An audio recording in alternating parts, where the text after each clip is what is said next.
episode of Black Father Sentinel, when we are changing the narrative of how fathers are depicted as well as discussed in today's society. Now, I have a topic that I want us all to chime in on, so make sure you leave some comments down there in the comment section. Now, that topic is the power of words. Now, you know I got a bunch of stories that led me up to this topic, but however, in preparation for this video, I did a simple Google search of the phrase, the power of words. And here's what came up. Words have energy and power with the ability to help, to heal, to hinder, to hurt, to harm, to humiliate, and to humble. Now, I just want you to think about that for a second as I go into this first story. So the first story, I'm on my lunch break. I'm debating whether I'm going to grab something light or something heavy to eat for lunch. Now, I just did a workout earlier that morning, so I'm kind of feeling sluggish. So I just confirmed, or I made up in my mind that, I'm just going to go light today, right? So I go to the corner store just to grab me a cup of waters, a juice, and I think like a granola bar or something like that, and a bag of chips. Now, while I'm in the store, there's a woman ahead of me in line. She's paying for her items. Now, I look to the right of her, and I notice that there's a young child. He's probably about 4 or 5, 6, maybe even 6, right? He's crying. He's upset, right? The reason he's upset is because he didn't get the items that he wanted from the store. So you know how it is. When you're younger, you go to the store. First thing they tell you when you get out the car, you better not ask for nothing. As soon as you get in there, you ask for everything in the store. So he proceeds to ask for everything in the store, got shut down. You're not getting nothing. We already talked about this. So he's crying. Now, that's fine. You didn't buy him something, that's fine. But while he's crying, here's what she's saying to him. What are you crying for? Stop acting like a punk. Stop acting like a punk. She just kept telling him that, right? So she's saying this over and over and over. So she pays for her items. She leaves out the store. I pay for my items. I leave out the store. While I'm going to my car, not only did he get hollered at by his mom or whoever that was, his grandma, he gets to the car and the dad is hollering at him too. I know you're not in that store crying like a little punk, like a little girl. And I'm just, at this point, I'm just frustrated. I'm just like, why, right? Now, another encounter, I'm at Walmart. I won't even tell you which Walmart it is. Just take a guess. I'm at Walmart, right? So again, I'm waiting to pay for my stuff. I'm in line. There's some people in front of me. This time it's a mom and a daughter. The daughter, she's not crying, but she's just been told no. So she's just like, she caught an attitude. The mom immediately went in on her. I know your black, ugly, that stuff ain't done because I didn't buy you something at this store. And I'm just looking like, what is this serious right now? Right? And so it led me to this topic of discussion, the power of words.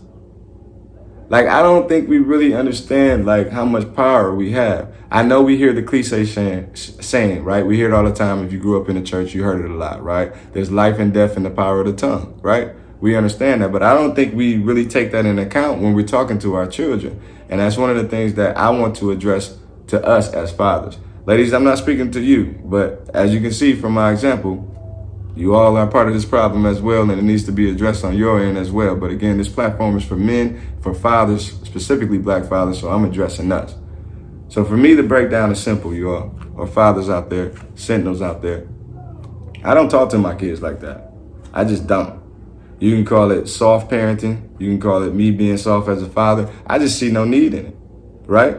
Whenever I talk to my children, I want to make sure that I'm uplifting, I'm encouraging, and I'm motivating them, right?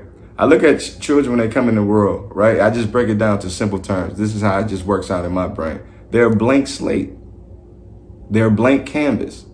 They have nothing on them, nothing in them, no spots, no blemishes, right? So who they grow up to be is our fault, right? Whether good or bad. Whatever we're putting in our children, whatever we see these young adults out here, these teenagers, these 20-year-olds and all the way up, who they are, that came from their parenting and their background, right? So I make it a conscientious effort to make sure that I instill just positivity in my children, especially with the words that I express to them. So for example, even when my child comes up to me and says, Dad, I can't. I don't like to be this guy. And I know we all saw it in the movie, can't, should never be in a man's vocabulary, right? If I'm talking to my son, I don't really go that far and I don't say it like that. But I want him to know that, listen, if you put your mind to it, it's really nothing that you can't do, right? Some things are going to seem to be crazy to other people, right? So, for example, the person who came up with cars, that was crazy to people who just enjoyed riding on horse and buggies. The person who came up, or the Wright brothers who came up with planes, that was crazy to them, right? But you can quite naturally do whatever you put your mind to. So anytime that I'm talking to my children, it's always to uplift. It's always to motivate. It's always to encourage them. Just at all times. I don't care whatever it is that they do. Now, don't get it twisted, right? I come from the generation of ribbon, right? So we do go back and forth. So for those who don't know what ribbon is, dirty dozens, right? Or just cutting jokes back and forth with each other. I do it to all my children. I don't care what age they are, right? I may say something like, come on, man, get your big head self out of here. And then they'll come back with a bald head joke, right? It's just laughing. It's going back and forth. And we all know these schools that our children go to, right? Kids rib. They talk about you. If you don't have on the latest clothes or the latest shoes or whatever the case might be, I just want my kids to be prepared to say something back. Right? We're going to keep it all fun and games. We're going to keep it respectful. We're just cracking jokes on each other. So that's just ribbing, right? So that's the only time you would, I guess, catch me saying something negative, but I'm really not, because I'm just playing with my kids and they understand that I'm playing with them, right? And we're just joking around with each other. But outside of that, I don't use words to tear them down. I use words to build them up at all times. That's just who I am. So, Father, I'm offering this as a suggestion to you. If you are one of those fathers that's just out there cussing your child out, calling your son a punk because he's crying, like, just think about that. He has no other way to express himself, right? Or he doesn't know another way to express himself, but he's a punk for crying. So you want him to bottle that all the way in, right? And then once it finally, pressure bust pipes, we know that phrase, right? We know that expression. So you just want him to explode one day, end up carrying himself to jail, beating somebody up, hurting them real bad, hitting a girl, or whatever the case may be. Because we called him a punk. And in his mind, he thinks that he's a punk because he's crying. And whatever we're using as punk, I'm not even, whatever y'all taking to that, I'm just saying that's the narrative that we have been saying to our sons, right?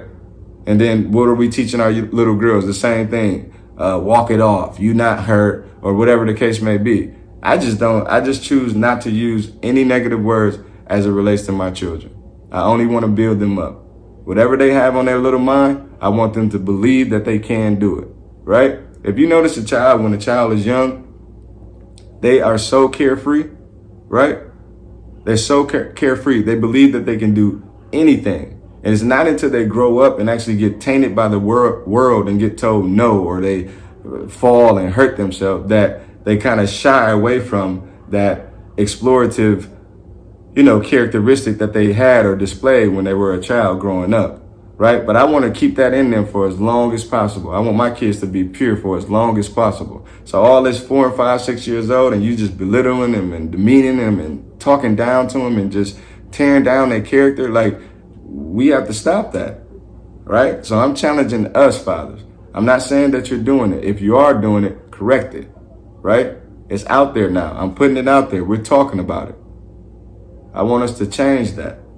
It just don't make any sense. And that, even when I heard the mom say it to him, as well as the father, it just did something to me on the inside. So I can just only imagine what it was doing to that child, right? And me, I know how to express my thoughts.